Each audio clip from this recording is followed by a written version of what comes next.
Abdou Mbeng bi nga demee Walf di wax sa caaxaan yooyu après la booy def lii.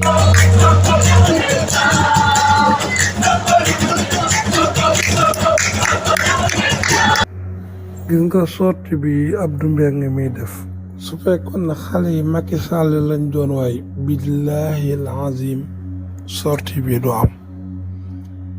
gis nga lii mooy wane ne ñoom bëgguñu jeunesse bi bëgguñu benn jeune liñ bëgg mooy seen bopp. suñ fekkoon ne jeunesse bi lañu àndal moom lañ bëgg li jeunesse bi bëgg loolu la ñuy ànd ak ñoom. jeunesse bi Ousmane Sonko lañ bëgg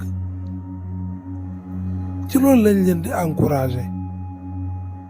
ma wax mu naan ay su fekkee ne nit dafa jël xaalisam ñuy tudd turu keneen def ci ba pare ñuy tudd turu keneen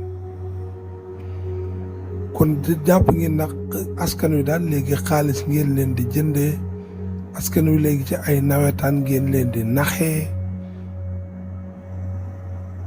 la woon ne na toujours dañ leen koy wax ne leen yéen jamono daf leen a raw xale yi raw leen.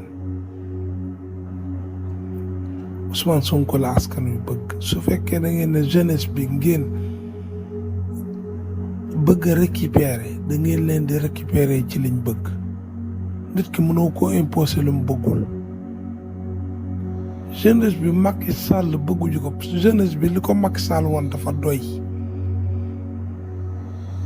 jeunesse ba Macky Sall toogee ba léegi ñi ngi dee ñii ñi ngi dee ci ay bal yiñ leen di tiire ñii ñi ngi dee ci biir gaal yi ñii ñi ngi dee ci yeneen ak yeneen. jeunesse bi kenn mayatu leen liberté ñu wax. jàpp nañ ne kaso moom normalement moom lañ mérité woo te Macky Sall diggoon leen am xëy mais ba mu toogee ba léegi jeunesse bi lay jàpp di tëj mel na jeunesse bi moom mooy ennemi.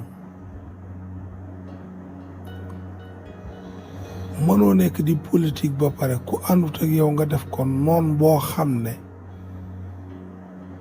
lépp lu gën a ñaaw di ak ay agression physique nga koy def ñi nga xam ne say adversaire lañ. wallahi laasim bu ngeen bëggee jeunesse bi ànd ak yéen da ngeen ànd ak jeunesse bi ci liñ bëgg lu ngeen leen mën a naxe du jàll.